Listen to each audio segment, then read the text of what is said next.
So here's an example for what I experienced yesterday when I approached my painting practice. I was doing an exercise put forth by another artist, and I was in full resistance mode. I didn't want to do it. I wasn't happy about my environment. I wanted to be working with limited materials, and my focus was staying with the trouble. So staying with this resistance and this conflict. And I was not enjoying my experience. It was painful to me how ugly what I was creating was. I was having my own internal familiar conflict of, why am I spending my time doing this? There are other things that I'm meant to be doing. This is a waste of time.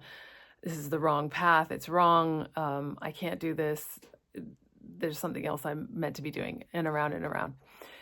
And to put it in a short way, but this has happened to me at countless times, I think, is that I felt completely stuck and I didn't know how to get out of it. And I had some music on, which is definitely part of the structure I choose. And I stood back and just let myself move a little bit. And something shifted just in that. I stepped back, I put down my materials, and I just started moving. And I think in that movement, I just started to come back into myself, to inhabit myself, and I was able to drop some of the spinning. This isn't something that I find I can just program if I could press a button and make it happen.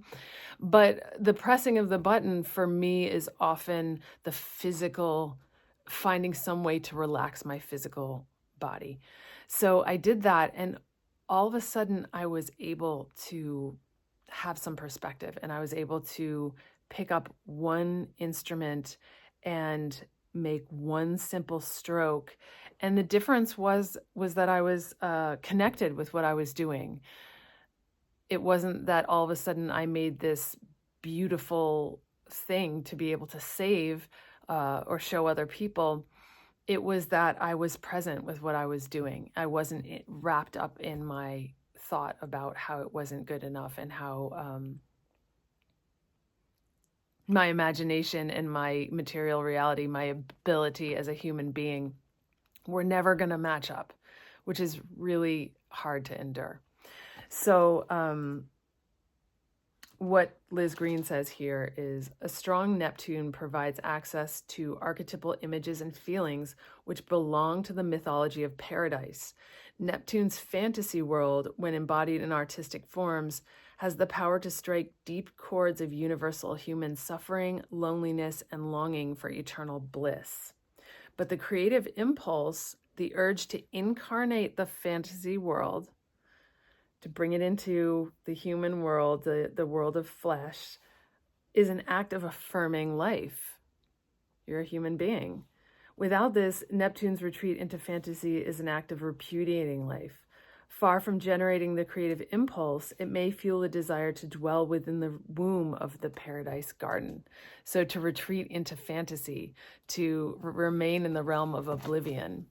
And so that's the difficulty of the creative act, is that you have to come up against the limitations of the material world, whether that's learning the technique of your medium or not being able to get your hands on the materials you want, and then your own growing, making space for the way that your voice manifests itself with all its flaws. And then of course you're judging it, and there's something there to be judged. There's something you're hearing, or the marks you made, or the words you chose to be judged, and it reflects you to yourself, and that shows yourself your humanity. Here I am, I'm human, I'm not a god, I'm limited, I have this imagination, I had this imagination of what I wanted to do, and this thing that I did isn't what I had in mind. And that is extremely painful, and I think showing up as an artist is learning to be gentle with that, and learning to trust yourself. You didn't make yourself. Creation made you. So it's actually this very self-serving view there's all kinds of words about this in all the spiritual traditions, to judge yourself, because you're judging what the creator made, whatever word you want to use, the Tao, gods, God, Jesus, whoever created you, you did not give birth to yourself. So there's a certain trust that has to happen. So I wanted to just give you a couple more of Liz Green's words, because she's very good at articulating these things. With Neptune, Saturn, it is not a case. So Saturn, again, the limitations of reality, Neptune, the unlimited imagination. With Neptune, Saturn, it is not a case of wanting to be a musician, a poet, a healer, or a political philosopher. It is a case of having to be, in order to cope with the constant internal conflict between the structures and limits of earthly life and the chaotic flood that waits beyond Saturn's boundaries. So she's presenting the creative process as the way that you actually find peace within this conflict. Because otherwise you're still a human schlubbing around the world with this imagination going, oh, this sucks. These limits suck. Reality is not what I wanted it to be, and that sucks. And I think this is why practicing some form of creativity, whatever that is for you, is important. Acknowledging that you are constantly creating, actually, as you are, as a human being. Because if you're just going around blaming the world you perceive, and it's still your perception, so you still always are creating. You're always telling yourself a story of what's real and what's not real. You're choosing what to focus on, what you see, what you touch, what you engage with, what you do or do not engage with. So you are constantly creating. A creative practice just makes you aware of this, so that you can claim agency and stop blaming the world for not being the way that you want. Because the world is, you're the director of your senses. You didn't make the instrument that you're inhabiting, but you are the director of that. And so again, a creative practice is the practice of wielding consciously and bringing that into that process into closer relief, instead of just kind of moving the way that we move through our mundane reality, just kind of taking care of what we need to, and then taking care of our survival needs. So one last bit here. For very good reasons, Saturn-Neptune is known as the artist's aspect, because the apparently mutually exclusive worlds of physical form and boundless imagination can meet, albeit imperfectly, in the artist's creation. It is the only sphere of human endeavor where fantasy and reality can speak to each other without amputating vital elements of both. And then she goes on to say, Saturn-Neptune may also gravitate towards politics or the more mystical side of the helping profession. So interpret creativity and artistry as you will.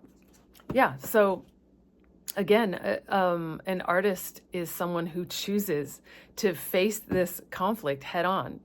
You're an incarnate human being in this world, and how are you going to take responsibility for inhabiting it? The responsibility for the worlds that you are constantly creating in every act that you make. And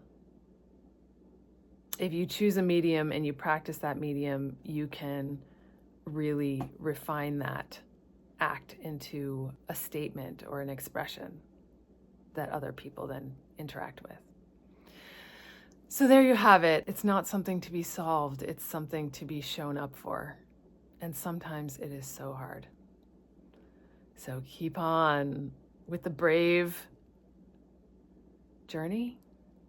I didn't want to use the word fight. Yeah, and I'm curious about your perspective. If you have anything to say, put it in the chat. Thanks.